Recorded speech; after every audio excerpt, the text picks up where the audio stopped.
안녕하세요. 저는 2년 전에 7년간의 결혼 생활을 마치고 싱글로 돌아온 41살 남성입니다. 아내와 헤어지게 된 건 여러 가지 이유가 있겠지만 제가 어리석었기 때문이죠. 착하고 알뜰한 아내 말만 믿고 모든 걸 맡겼는데 결국 그것 때문에 가정이 파탄나고 말았습니다. 이혼 후에는 6살이 된 딸을 혼자서 키우고 있습니다. 아직은 어려서 아무것도 모르지만 딸이 자란 뒤에 엄마의 빈자리를 느낄까봐 그게 가장 걱정이 됩니다. 오늘은 곤히 자고 있는 딸의 얼굴을 가만히 내려보다가 엄마가 떠올라 이렇게 사연을 적어봅니다. 2년 전에 엄마에게 해서는 안 되는 짓을 저질렀거든요. 부모가 되어보니 엄마가 저 때문에 얼마나 많은 마음고생을 했는지 알 수 있게 되었죠. 제 아버지는 초등학교 3학년 때 아사고로 돌아가셨습니다. 그때부터 엄마가 외동아들인 저만 보고 살아오셨죠. 여자 혼자 저를 키우면서 고생도 많이 하셨습니다. 하지만 엄마는 강하고 억척스러운 여장부셨습니다. 아버지가 살아계실 때는 두 분이서 식자재 도매상을 운영하셨거든요. 그런데 아버지가 돌아가시자 엄마가 혼자서 직원들을 부리면서 장사를 하셨습니다. 엄마는 알뜰하기로는 둘째가라면 서러울 정도였습니다. 10원 한 장도 함부로 쓰지 않으셨지만 저희들보다 가난한 사람들을 보면 아낌없이 도와주셨어요. 매달 정기적으로 고아원에 후원을 하셨고 자선단체에도 기부를 하셨습니다. 제가 왜 기부를 하냐고 물어보니까 엄마가 이렇게 말씀하셨습니다. 기부는 조금이라도 여유 있으면 해야 하는 거야. 가난한 사람을 돕는 건 나라에서 하는 게 아니라 같이 살아가는 이웃들이 서로를 도와줘야 한단다. 그러면서 제게 친구가 가난해 보인다고 놀리면 안 된다고 몇 번이나 말씀하셨죠. 제가 장난으로 친구들한테 가난해서 그러냐고 놀렸다고 엄청 혼이 났었거든요. 엄마는 자식인 제겐 엄하셨지만 이웃들에겐 한없이 인자한 분이셨어요. 가정교육에 엄격한 엄마 덕분에 저는 한 번도 삐뚤어지지 않고 학창시절을 보내게 되었습니다. 대학까지 졸업한 뒤 선배가 운영하는 벤처회사에 들어가게 되었죠. 벤처회사의 대표는 대학 시절부터 친하게 지내던 동아리 선배였습니다. 고민하지 않고 취업 대신 창업을 선택할 정도로 괴짜라서 과 동기 애들이 또라이라고 부르기도 하였습니다. 그 선배가 술을 먹을 때마다 마음에 남을 만한 명언을 해서 열정 넘치는 후배들이 좋아했던 것 같습니다. 선배가 했던 명언 중에 제가 기억하고 있는 명언이 한 가지 있는데요.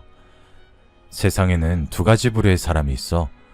이미 만들어 놓은 길을 따라서 가는 사람과 없는 길을 만들면서 가는 사람이지. 나는 후자를 택하겠어. 선배가 이 말을 남기고 정말로 회사를 차려서 깜짝 놀랐습니다. 역시 천재는 실천력마저 남다르다고 생각했죠. 컴퓨터 프로그램을 전공했던 선배는 대학 시절부터 획기적인 아이디어를 자주 내놓았습니다. 미혼 남녀를 연결해주기는 소개팅 어플이 아직까지 대세일 텐데요. 선배가 그 소개팅 어플의 시초자였습니다. 그래서 선배가 남 밑에 들어가서 일하는 것보다 자기가 생각해낸 아이디어로 돈을 벌 수 있었던 것 같아요. 지금이야 그런 어플들이 많이 있지만 그 당시에는 정말 말도 안 되는 소리라고 외면당했습니다. 얼굴 한번 본 적 없는 남녀가 만날 거라고 상상조차 못했던 거였죠. 오히려 사람들의 경계심이 더 심해질 거라고 여겨졌습니다. 회원들의 신상을 철저하게 관리하는 결혼정보 회사들조차 정보를 사고 파니까요. 악의적인 사기꾼들이 판을 치는 마당에 모바일 앱을 통해 배우자를 찾으려는 사람들은 없을 거라고 생각했습니다. 하지만 선배는 포기하지 않았고 실패를 거듭한 끝에 앱을 만들어냈습니다. 지금은 이 어플이 젊은 사람들한테 큰 인기를 끌고 있죠. 저는 선배가 이끄는 회사에서 광고 영업과 마케팅을 담당했습니다. 아는 지인들에게 조금씩 투자를 받아서 시작한 터라 서비스를 확장해야 했지만 자금 압박이 있어서 어떻게 해야 하나 고민이 됐었는데요. 그때 구세주가 나타났습니다. 저희 회사에서 만든 앱이 서비스를 개시할 때부터 유심히 살펴보던 대형 모바일 통신업체 관계자가 대규모 투자를 약속한 것입니다. 전부터 지켜봤는데 아이디어도 좋고 타겟이 젊어서 아주 좋네요. 미혼 남녀들을 대상으로 한 광고도 요즘 많이 나오고 있어서 탐이 납니다. 혹시 규모를 키워볼 생각은 없으신가요? 이 제안을 받은 순간 머릿속에서 빵빠레가 울리는 줄 알았죠. 선배도 신이 나서 대형 모바일 통신업체 관계자와의 미팅이 끝나자마자 환호성을 질렀습니다. 진우야, 이제 됐어. 우리가 진짜 해냈다고. 우리 돈방석에 앉을 일만 남았어. 이제 투자만 들어오면 다른 앱도 개발해서 우리 회사를 아주 유명한 전문 소프트웨어 개발업체로 키울 생각으로 부풀어 있었습니다. 그런데 한 달 뒤에 날벼락 같은 일이 벌어졌어요. 누군가 저희 회사 앱을 이용해서 의사를 사칭했단 겁니다. 사칭한 것도 모자라 여성들에게 사기를 치는 바람에 저희 회사가 고소를 당하고 말았죠. 나중에 밝혀진 바에 의하면 피해 여성이 20명이 넘었다고 합니다. 사기당한 금액이 30억이 넘어서 뉴스에 보도되기도 했는데요. 회사 대표인 선배도 경찰에 불려가서 조사를 받게 되었습니다. 얼마 지나지 않아서 사기범은 잡혔지만 저희 회사에 대한 악성 루머가 돌기 시작했습니다. 통신사 측에서 앱의 접속을 차단해버려서 약속했던 투자는 취소되고 말았죠. 이 계기로 회사는 얼마 버티지 못하고 문을 닫게 되었습니다. 직원들도 모두 떠나버렸는데 도대체 뭐부터 해결해야 할지 일이 손에 잡히지 않았어요. 선배와 저는 끝까지 버티려고 했지만 선배도 결국 포기하고 손을 들고 말았어요. 저는 취준생이 되자마자 의료기구 판매회사의 영업직으로 들어가게 되었습니다. 주로 개인 병원을 상대로 의료기구를 팔거나 이미 설치되어 있는 병원에는 유지보수와 관리를 해주는 업무였는데요. 의사들을 상대해야 하는 직업이라서 스트레스가 심하게 느껴졌습니다. 모든 의사들이 그런 건 아니지만 대체로 의사들이 자기보다 못한 사람들을 하찮게 보는 경향이 있더군요. 제가 관리하던 대형 내과병원 원장도 그런 사람이었습니다. 저한테만 유독 갑질이 심해서 그 원장을 볼 때마다 속이 부글거렸죠.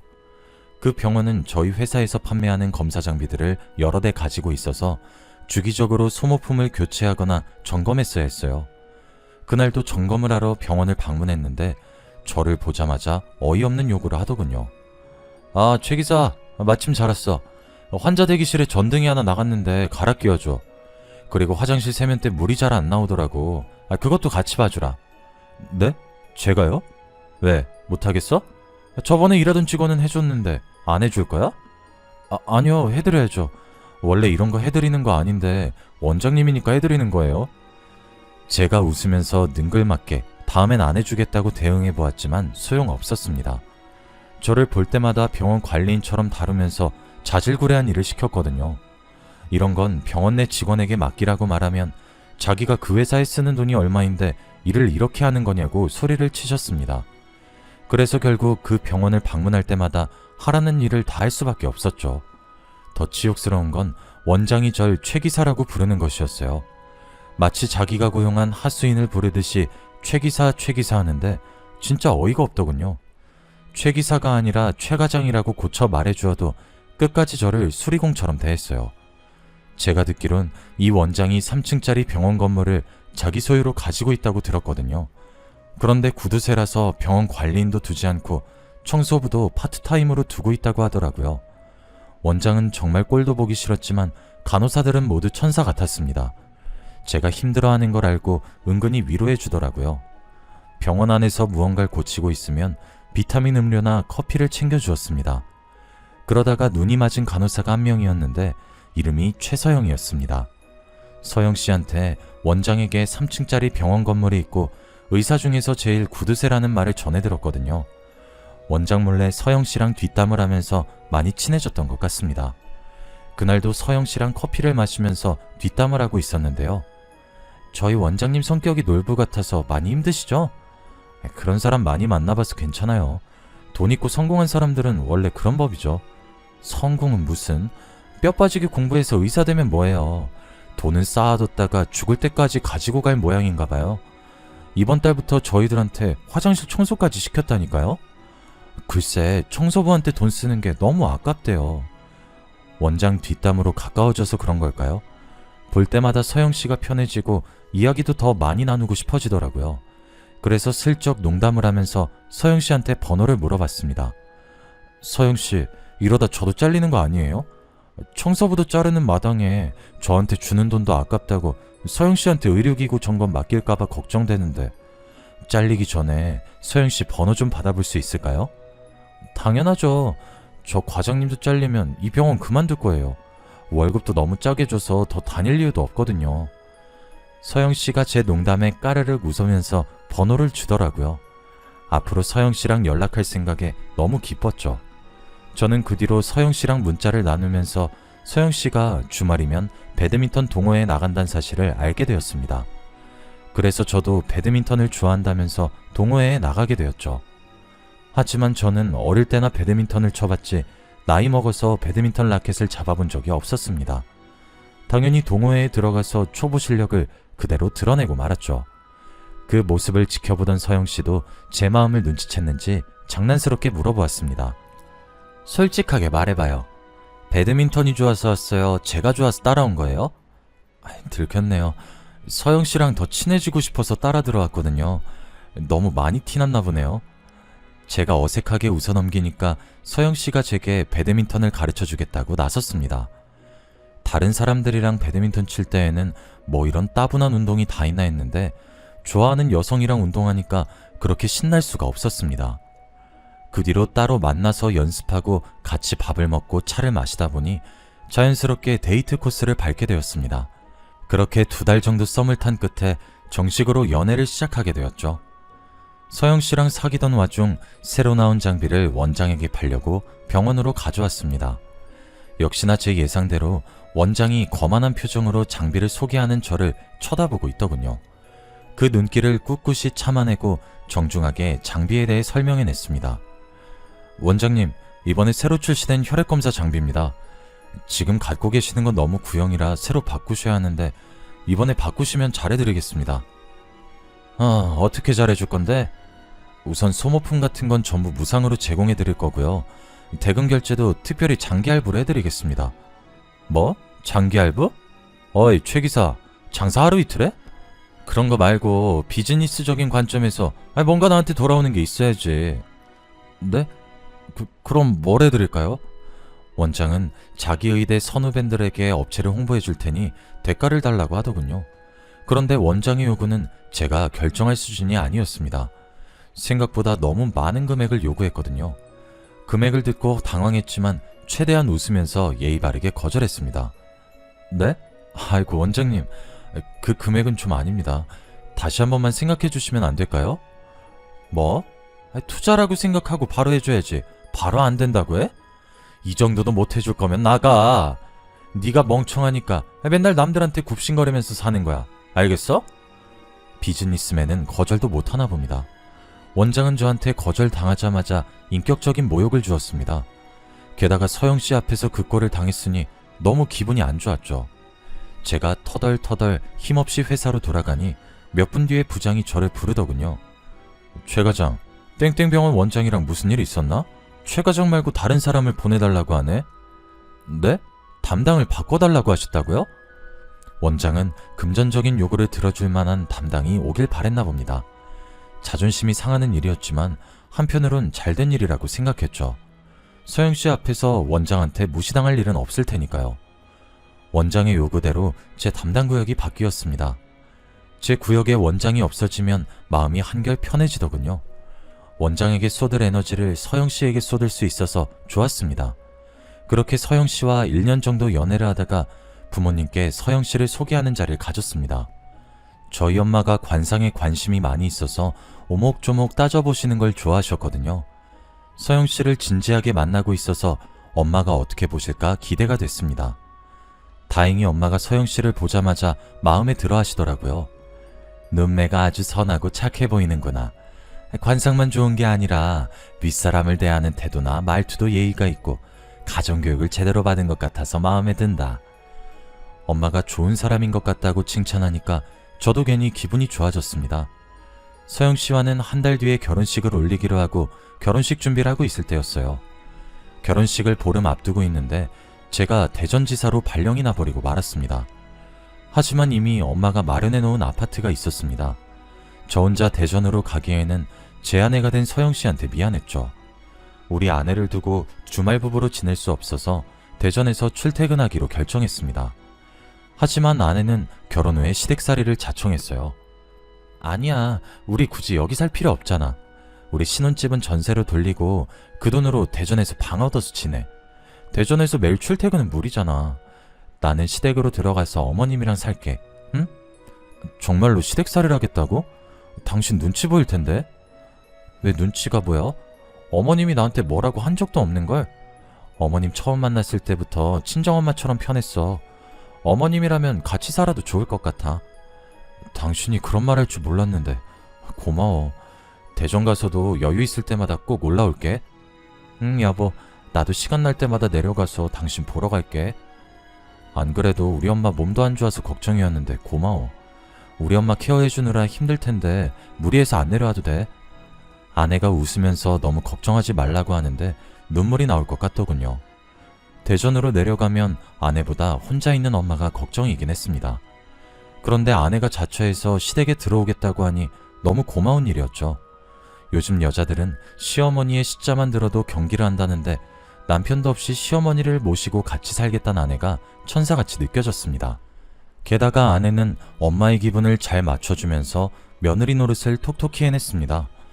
제가 주말마다 올라오면 엄마가 입에 침이 마르도록 아내 칭찬을 늘어놓았거든요. 아유, 잘 왔다. 내가 어제는 드라마 보다가 드라이브 가고 싶다고 말하니까 갑자기 차 끌고 인천 앞바다라도 보러 가자고 하는 거 있지?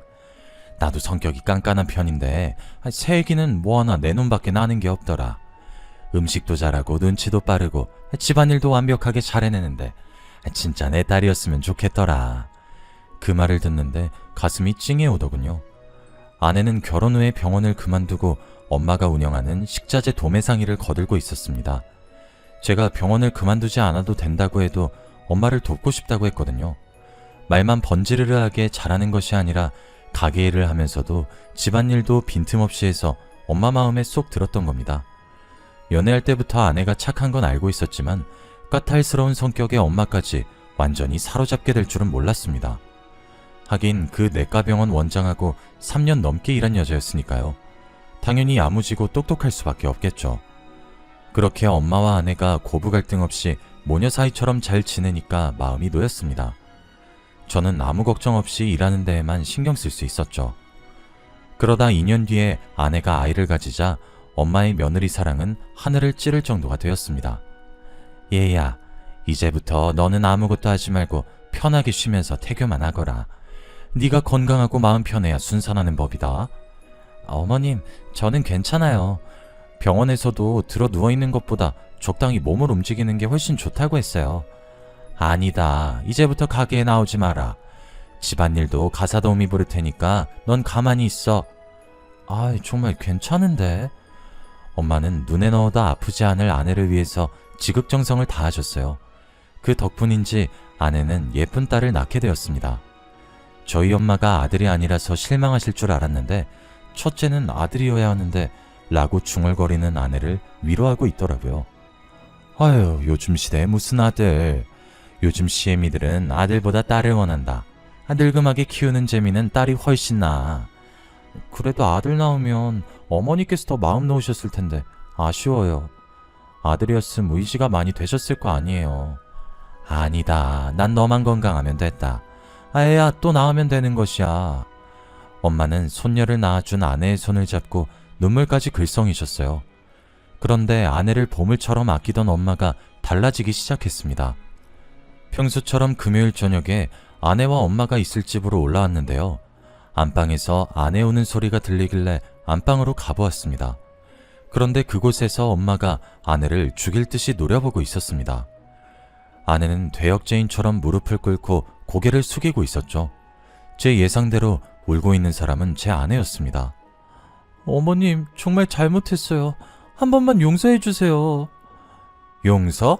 네가 용서받을 수 있을 것 같아? 네가 양심이 있긴 하니? 엄마가 너무 차갑게 말하길래 우선 엄마와 아내를 떼어놓았습니다. 그리고 엄마에게 무슨 일이냐고 물어보았죠. 엄마, 도대체 무슨 일이야? 서영이가 무슨 짓 저질렀어? 넌 알 필요 없어.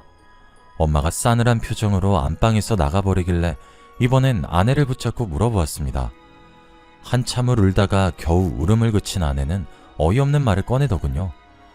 어머님이 얼마 전부터 이상하게 화를 내셔. 내가 외출했다가 돌아오면 뭐 하다가 이제 들어왔냐고 캐물으시는데 나도 왜 그러는지 모르겠어. 오늘도 친구들이랑 약속이 있어서 잠깐만 나갔다 온 건데 갑자기 화내시는 거야. 아내가 오랜만에 친구들을 만나서 수다를 떨다가 술을 마시게 되었다고 합니다. 진짜 맥주 한두 잔만 마시고 노래방에도 갔다가 집으로 돌아온 건데 엄마가 대뜸 소리부터 지르셨다고 하더군요. 너 지금이 몇 시야? 유부녀가 애는 팽개치고 어딜 싸돌아다니는 거냐? 죄송해요. 조금 늦었죠? 오랜만에 놀아서 정신이 없었나 봐요. 다음엔 더 일찍 들어올게요. 조금 늦어? 지금 밤 11시다. 11시가 조금 늦은 거야? 그리고 시애미가 말하는데 어디서 변명을 늘어놓는 거야? 아니, 저는 변명하는 게 아니라... 됐어. 앞으로 외출할 때마다 허락 맡아. 알겠어? 이런 식으로 아내의 말은 다 들어보지도 않고 바깥 외출을 허락받으라고 했다고 합니다. 우리 와이프는 신혼생활까지 포기하고 시댁살이하며 엄마를 정성껏 모셔왔는데 돌아오는 건 구박과 냉대였다고 하죠. 그 생각이 들자 갑자기 서러워져서 눈물이 나왔다고 합니다. 전 이해할 수 없었어요. 제가 아는 엄마는 아내가 친구들이랑 술을 마시고 늦게 들어왔다고 며느리를 모질게 대할 뿐이 아니었거든요. 그래서 다음날 엄마에게 물어보았습니다. 엄마, 어제 설마 집에 늦게 들어와서 그렇게 혼낸 거야? 유부녀는 집에서 애만 봐야 하는 건 아니잖아. 어쩌다 한 번씩 친구들 만나서 술도 마실 수 있는 건데 왜 그랬어? 아무것도 모르면 넌 가만히 있어. 내가 모르는 게 뭔데? 숨기지 말고 말해줘봐. 넌 몰라도 되는 일이라고. 내가 알아서 할 테니까 신경 쓰지 마. 아내 역시 똑같은 말을 했습니다. 그렇지만 신경을 안 쓸 수가 없었죠. 집안 분위기는 그야말로 시베리아 벌판처럼 싸늘해져 있었거든요. 예전이랑 다르게 엄마와 아내가 한마디도 하지 않았고 엄마가 아내를 쳐다보는 눈빛이 너무 무서웠습니다. 아내를 딸같이 생각하며 늘 미소 짓던 때가 생각나지 않을 정도로 엄마가 아내를 볼 때마다 얼굴을 찡그렸고 조금만 잘못해도 소리를 지르셨습니다. 저는 둘 사이에 끼어서 이유도 모르고 미칠 지경이었죠. 그런데 몇 달 뒤에 뜻밖의 일이 생겼습니다. 엄마 위에서 종양이 발견됐다는 것이었어요. 조직검사 결과 악성 종양이라 그냥 놔두면 암으로 변할 수 있다고 위의 일부를 잘라내야 했습니다. 얼른 휴가를 내고 엄마와 같이 병원에 가보니 의사 선생님도 이를 발견한 게 천만다행이라고 하셨죠. 조기에 발견해서 다행입니다. 위를 조금 잘라내긴 해야 하지만 나중에 생활하시는데 큰 불편함은 없으실 거예요. 엄마랑 저는 위를 얼만큼 잘라내야 되냐, 잘라내도 잘 먹을 수 있냐, 별 걱정을 다 했지만 의사는 웃으면서 안심하라고 했습니다. 다행히 수술이 잘 끝났고 엄마는 한 달에 한 번씩 병원을 다니는 것 외에는 큰 움직임이 있어서는 안 됐습니다. 그래서 운영하던 도매상도 믿을 만한 지인에게 맡겨버렸죠. 수술을 하고 회복 중인 환자여서 그런지 엄마는 전보다 아내에게 신경질적으로 대했습니다. 사소한 일에도 화를 내는 건 기본이었고 쌍욕을 하는 일도 빈번했습니다. 그때마다 아내가 고개를 숙이고 눈물을 흘리자 보다 못한 제가 나서서 엄마에게 따지게 되었습니다. 엄마, 왜 자꾸 그러는데? 왜 며느리를 못 잡아먹어서 안달이냐고. 전혀는 욕먹어도 싸. 그리고 넌 가만히 있으라니까. 넌 아무것도 모르면서 왜 제 편 드는 거니? 엄마가 이번에도 아내를 몰아세우면서 왜 그러는지 이유는 말해주지 않았습니다. 엄마와 아내의 사이는 벌어질 대로 벌어졌는데 그 이유를 알려주지 않으니 가슴만 답답해졌죠. 하지만 저도 그 이유를 알게 되었습니다. 제가 엄마의 비밀을 알게 된 날은 엄마의 생신날이었습니다. 아내가 엄마를 위해서 미역국을 끓이고 상다리가 부러질 정도로 거하게 생신상을 차린 날이었죠. 아내가 엄마를 상석에 앉힌 뒤 수저까지 예쁘게 세팅해주며 말하였습니다. 어머님, 차린 건 없지만 많이 드시고 어서 건강 회복하세요. 엄마 표정이 안 좋길래 제가 엄마보다 더 좋아하면서 아내의 상차림을 칭찬하기 시작했습니다. 이야, 당신 이 많은 걸 언제 준비했어? 정말 수고했어. 우리 서영이가 엄마 위해서 만든 거래. 한번 먹어봐. 당연히 엄마도 아내의 정성에 감격하거나 그동안 폭력적으로 군 걸 미안해할 줄 알았는데 안 그러더군요. 화를 참느라 거칠게 숨을 내쉬더니 갑자기 아내에게 밥그릇을 집어던지셨습니다. 이런 발칙한 것, 이젠 하다하다 나를 죽이려고 드는 거냐? 이 쳐죽일려나. 엄마는 소리를 지르면서 아내 머리채를 잡길래 서둘러 엄마 손을 떼어놓았습니다. 엄마, 왜 그래? 서영이 다쳐. 제가 아내를 감싸자 엄마가 생신상을 엎어버리면서 욕을 내뱉기 시작했습니다. 꼴도 보기 싫으니까 당장 나가! 아내에게 고함을 지르는 엄마는 제정신이 아닌 사람 같았습니다. 처음 보는 엄마의 모습에 겁이 나고 무서웠죠. 그래서 엄마가 잠잠해질 때까지 기다렸다가 아내와 함께 난장판이 된 집안을 치웠습니다. 바닥에 널브러진 음식을 줍다가 아내가 갑자기 눈물을 터뜨리며 제게 고백했죠.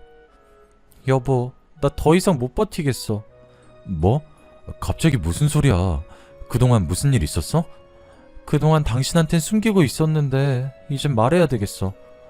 아무래도 어머님이 치매인 것 같아. 당신도 봐서 알겠지만 작년부터 너무 달라지셨어. 아내의 말에 하늘이 무너지는 것 같은 절망감을 느꼈습니다. 누가 봐도 엄마의 행동이 이상해 보였지만 치매라고는 생각하지 못했습니다. 그런데 왜 숨겼어? 여자들 간의 문제라며. 어머님이랑 병원 가서 검사해봤거든. 그런데 치매라고 하는데 끝까지 거부하시더라고. 의사가 돌팔이 같다면서 당신한테 말하면 혀 깨물고 죽어버리겠다고 하는데 어떡해. 제가 집에 없을 때 엄마의 증상이 더 심해져서 고민이었다고 합니다. 엄마도 숨기고 싶어하고 어차피 말해봤자 요양원에 보내는 방법밖에 없어서 말하고 싶지 않았다고 하네요. 결국 아내도 지쳤는지 치매 클리닉에 보내보자고 하였습니다. 지금 당장 입원시키자는 거 아니야. 어머니가 어떤 상태인지 알아야 할 것 같아서. 나도 정말 이런 말 하고 싶지 않았는데 너무 힘들어서 버티기 힘들었어. 알았어 여보, 울지 마. 내가 봐도 엄마가 이상해진 것 같아. 당신 말대로 한번 해보자. 당연히 저는 엄마에게 치매 검사를 해보자고 요구했죠. 엄마는 둘이서 속닥거리더니 도대체 무슨 말을 한 거냐며 펄쩍 뛰며 치매가 아니라고 주장했습니다. 뭐? 치매? 그년이 시킨 거지? 나를 치매 걸린 노인으로 몰아세워서 가둬버리려고 수작 부리는 거 다 알아. 못 가. 난 절대 그런데 못 간다고. 엄마, 제발 이러지 마. 엄마가 치매가 아니라면 갑자기 화내고 이런 이유를 말해줘야 할 거 아니야. 며느리가 왜 싫은데? 왜 나쁜데? 그게 진호야. 네가 전현한테 속고 있는 거야. 전현이 글쎄. 엄마가 무언가 말씀하시려던 순간이었어요. 그때 갑자기 우당탕 쓰러지는 소리가 들리길래 서둘러 거실로 나가보았습니다. 아내가 그동안 쌓인 스트레스 때문인지 쓰러져 있더라고요. 쓰러지면서 서랍을 밀쳐내서 물건이 떨어지고 액자가 깨져 있었습니다. 여보, 괜찮아? 지금 왜 이러는데? 제가 얼른 아내를 흔들어 깨워보았지만 일어나지 못했습니다. 그래서 얼른 119에 전화를 걸었죠. 그런데 엄마는 쓰러진 아내에게 엄살이다, 연기하는 거다 폭언을 내뱉고 있었습니다. 아내에게 쏟아진 욕짓거리를 듣는 순간 이성의 끈이 뚝 하고 끊어지고 말았죠. 엄마, 그냥 병원 입원해. 엄마가 지금 이런 식으로 행동하면 나 엄마랑 같이 못 살아. 뭐? 진호야, 네가 천연한테 속고 있는 거야. 난 정상이야. 이러지 마. 거기 들어가면 난 죽어. 끝까지 아내를 탓하고 욕하다니 더 이상 엄마 편을 들 수 없었습니다. 그 길로 구급차에 아내를 태우고 요양원에서 온 구급차에 엄마를 태웠는데요. 엄마는 저를 붙들고 아내가 바람을 펴서 그랬다고 애원했지만 듣지 않았습니다. 저는 요양원 직원들과 같이 엄마를 구급차에 태워버렸죠. 게다가 검사 결과가 나왔단 문자를 보고 병원에 가보니 엄마가 치매라고 했습니다. 치매가 확실한가요? 다시 한번 검사해보는 건 안 되죠? 다시 할 필요도 없습니다. 원래 치매 환자들의 가장 큰 특징이 자기는 절대 치매가 아니라고 하는 거거든요. 그것만 봐도 어머님의 치매 증세가 상당히 진행된 것 같습니다. 담당 의사는 엄마에게 입원이 필요하다면서 입원과 관련된 여러 가지 서류를 보여주었습니다. 저는 그 서류들에 사인을 해주었죠. 그리고 집으로 돌아가 아내와 술 한잔하면서 진지한 대화를 나누었습니다. 여보, 그동안 고생 많았어. 난 그것도 모르고 당신 오해했잖아. 아니야, 돈 버는 당신이 더 힘들지. 우리 어머니니까 당연한 거라고 생각하고 참아왔어. 엄마 증상이 좋아지면 2주 만에 퇴원하기도 한데 만약에 우리 엄마 퇴원하더라도 잘 부탁해. 많이 힘들면 내가 대전 사는 곳으로 엄마 모시던가 할게. 괜찮아. 괜히 사는 환경 바뀌면 어머님한테 더 안 좋을 거야. 당신은 어머님 걱정하지 말고 일만 열심히 해. 여보, 진짜 고마워. 당신이 아니었으면 버티기 진짜 힘들었을 거야. 진짜로 아내 아니었으면 일부터 그만두고 엄마를 돌봤을 겁니다. 좋은 아내를 둬서 다행이었죠. 그래서 저는 아내만 믿고 대전으로 내려와 일을 하고 있었습니다. 그런데 보름 뒤에 엄마에게서 충격적인 문자가 날라왔습니다. 그걸 보는 순간 너무 놀라서 아무 생각도 안 들더군요. 그저 덜덜 떨리는 손으로 엄마에게 전화를 걸 수밖에 없었습니다.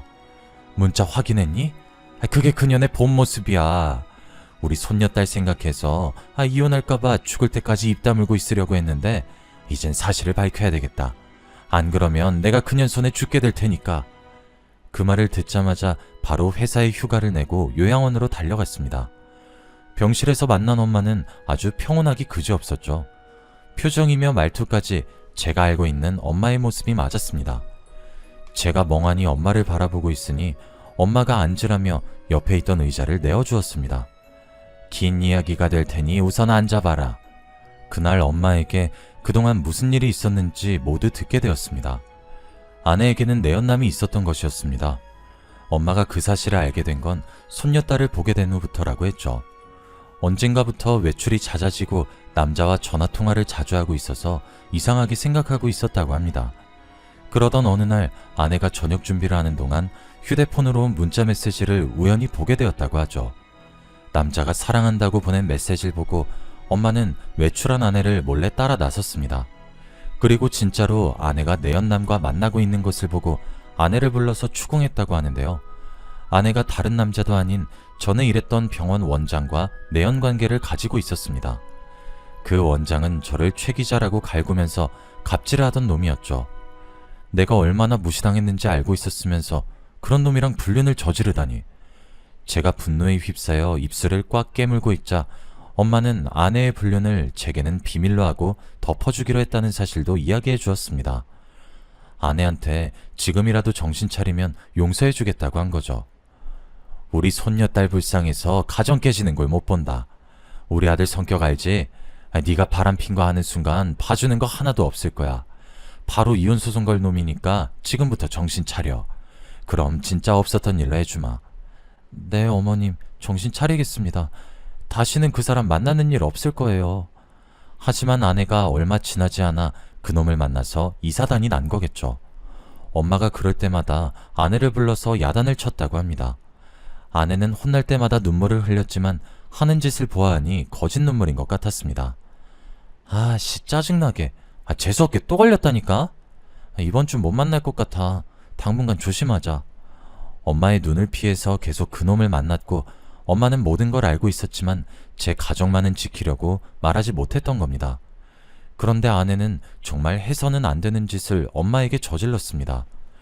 위수술 후 이상하게 상태가 호전되지 않아서 의료진들도 엄마의 건강 상태에 주목을 하고 있었습니다.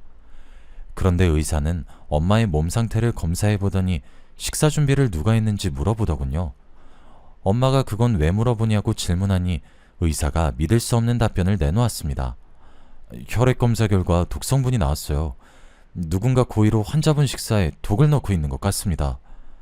독성분은 일반인에게는 치명적이지 않지만 위와 장을 자극하기 때문에 위절제 수술을 받은 엄마에게는 치명적일 수밖에 없다고 했습니다. 그 순간 엄마는 3년 전에 아내의 권유로 들어놓은 생명보험이 떠올렸다고 해요. 그때 엄마는 아내의 말이라면 뭐든지 믿을 때라서 두말 없이 보험을 들여놓았고 보험금 수령자도 아내로 지정해 놓았다고 합니다. 아내의 불륜이 들통나자 보험금을 노리고 엄마가 암으로 세상을 떠나길 바랐나 봅니다. 엄마는 증거를 찾으려고 아내의 휴대폰을 뒤져보았고 아내가 의사인 내연남이 준 독성분을 엄마의 식사에 넣고 있었던 사실을 알게 되었다고 해요. 그래서 엄마는 아내가 차려준 독이 든 생신상을 엎어버렸던 겁니다. 저는 그런 줄도 모르고 아내 말만 믿고 엄마가 치매 환자라며 요양원에 보내버렸네요. 너무 모자란 놈이라서 그랬다며 울면서 엄마에게 용서를 빌 수밖에 없었습니다. 엄마, 정말 미안해. 내가 너무 어리석었어. 내가 바보같이 아내 말만 믿고. 아니야, 너를 속인 내 잘못이 더 크다. 그냥 이혼하라고 다 말해버릴 걸 그랬어. 그런 쓰레기 같은 년을 뭐하러 용서하려고 했는지. 엄마랑 제가 이런 이야기를 나누고 있는데 때마침 아내가 나타나더군요. 병문안을 왔다며 도시락을 싸온 모습을 보고 아내의 뺨을 있는 힘껏 후려갈기고 말았죠. 여보, 지금 뭐하는 짓이야? 왜?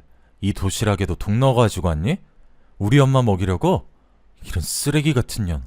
네가 이런 짓을 하고도 사람이야? 사람이냐고!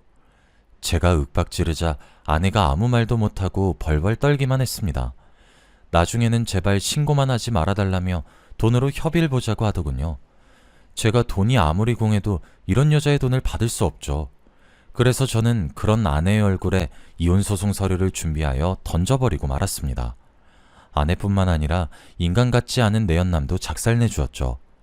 제가 신고도 하고 커뮤니티 사이트에 글을 올리니 동네의 소문이 쫙 퍼졌습니다. 당연히 그놈 가정은 파탄이 났고 경찰 조사 받으면서 의사면허도 취소되었다고 하네요. 제 아내도 그놈이랑 같이 구속될 거라고 합니다. 당연히 저희 엄마는 요양원을 나와 저와 대전에서 지내고 있습니다. 저희 엄마가 건강을 완전히 회복하셔서 손녀딸을 돌봐주시고 있는데요. 저도 열심히 돈 벌면서 무럭무럭 자라는 딸 모습 보는 재미로 살고 있습니다. 엄마는 그때 일은 잊어버린 지 오래라고 하지만 저는 엄마를 요양원에 가둬버린 그때가 잊혀지지 않습니다. 세상 누구보다 소중한 사람인데 그 사람을 믿지 않고 벼랑 끝으로 내몰았다는 생각이 드네요. 저와 엄마를 이렇게 만든 놈들이 징역을 살고 나와 잘 살까봐 잊혀질 때쯤 여러 사이트에 사연을 써붙이고 있습니다. 저는 그놈들이 잘 지내지 않았으면 좋겠거든요. 그래도 오늘은 이만하고 복수글을 줄여볼까 합니다. 여러분은 부디 이런 일 없이 행복하게 지내시길 바랍니다.